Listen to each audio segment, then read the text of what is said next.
তো বন্ধুরা দেখতে পাচ্ছেন বাটির মধ্যে এলাচি আছে, কালো মরিচ আছে, জিরা আছে, এটার মধ্যে চিনি আছে, ঠিক আছে, যেটা মিশ্রি বলে, আর কালা নমক আছে। তো আপনারা এইভাবে ফ্রাই প্যানে জিরাটা গরম করবে, হালকা রোস্ট করবে। তারপর এর মধ্যে আমি কি দিচ্ছি এই কি কালো মরিচ আর ছোটা এলাচি, দেখতে পাচ্ছি কালো মরিচ আর ছোটা এলাচি, এই দুটোকেও হালকা হালকা রোস্ট করবে। রোস্ট করার পর একটা থালিতে ঢেলে নেবে। ঢালার পর আপনারা কি করবেন, এটা পুরো দেখবেন, আপনারা বুঝতে পারবেন আজকে আমি কি বানাতে চাইছি। এটা তো খুবই সুন্দর জিনিস আপনাদের সামনে নিয়ে এসেছি, আপনারা দেখবে আর বাড়িতে বানাবে, বাড়িতে বানিয়ে খাবেন। সোজা খুবই সুন্দর, শরীর পক্ষে খুবই ভালো। এই গরমের সময় এটা আপনারা অতি অবশ্যই বানিয়ে খাবেন। এটা আমি চিনি নিয়ে নিলাম। চিনি নেওয়ার পরে যেগুলো আমি রোস্ট করেছিলাম জিরা, এলাইচি আর কালি মরিচ দিয়ে দিয়েছি। দেওয়ার পর আমি কালো লবণ দিচ্ছি, বিট নুন যেটা বলে। তো বিট নুনও আপনারা দিবেন, একটু বেশি করে দিবে, ঠিক আছে, কমসে কম 3 থেকে 4 চামচ দিয়ে দিবে। দেখতে পাচ্ছেন, আপনারা যেভাবে কন্টেন্ট বানাবে সেই কন্টেন্ট হিসাবে আপনারা মশলা ইউজ করবে। প্লাস এর মধ্যে 2 চামচ আমি নর্মাল লবণও দিচ্ছি। তারপরে আমি এটার মধ্যে, তো বন্ধুরা অতি অবশ্যই আপনারা নর্মাল জিরা দিয়েছি, 2-3 চামচ মতন হবে নর্মাল জিরা দিয়েছি। সে জিরাটা রোস্ট করা আছে, এটা রোস্ট করা হবে না। এবার আমি মিক্সি নিয়েছি, মিক্সির মধ্যে খুবই বারিক করে পিষে নেবেন, খুব বারিক করে পিষুন। তো বন্ধুরা ভিডিওটা কেমন হয়েছে আপনারা অতি অবশ্যই আমাকে জানাবে, আর আপনারা অতি অবশ্যই বাড়িতে বানিয়ে খাবেন।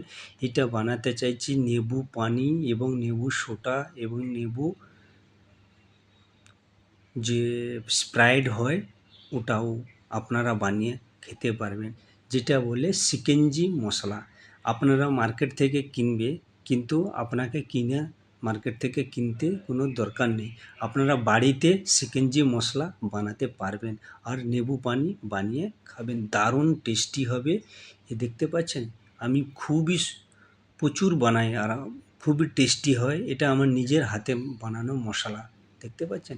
আপনারা মশলা মার্কেট থেকে কিনবেন, এটা কোনো কেনার প্রয়োজন নেই, আপনারা বাড়িতে ইউজ করতে পারবেন। অতি অবশ্যই দেরি না করে এই গরমের সময় আপনারা বাড়িতে বানিয়ে অতি অবশ্যই খাবেন। আপনারা ভাবছেন যে ভালো হবে না, খুবই টেস্টি হবে। দেখো আমি আপনাদের সামনে আমি বানিয়ে খাচ্ছি, এটা আমি বানিয়ে খাচ্ছি লেবু সোটা, ঠিক আছে। খুবই সুন্দর লাগে, খুবই টেস্টি হয়। আপনারা এই ধরনের আমি যেরকম বানাচ্ছি এই রকম আপনারা চিনি অল্প একটু জলটায় ঘুলে নেবে, তারপরে বরফ দেবে, এই শিকেঞ্জি মশলা কমসে কম 2 চামচ দেবে, ঠিক আছে। তারপর লেবু দিয়ে দিবে, লেবু দেওয়ার পর যেটা লেবু শরবত বানাবে সেই জলটা দিয়ে দিবে, বরফও থাকবে। তারপর পুদিনা উপর থেকে দিয়ে আপনারা খাবেন, খুবই টেস্টি লাগবে। দেখো আমি লেবু সোটা বানাচ্ছি, হালকা আমি লেবু দিয়েছি, নর্মাল একটু জল দিয়েছি, আর বরফ বেশি খুব সারে দিয়েছি, তারপরে সোডা দিয়েছি, তার উপর থেকে আবার একটু কালা নমক দিয়ে দিবি, দেখতে পাচ্ছেন। এবার আমি পুদিনা দিচ্ছি। তো এই ধরনের রেসিপি আপনাদের সামনে নিয়ে এসেছি। ভিডিওটা কেমন হয়েছে অতি অবশ্যই জানাবেন। যারা লেবু সোটা খায় ওদের জন্যেও সুবিধা, যারা লেবু পানি খাবে ওদের জন্যেও নিয়ে এসেছি।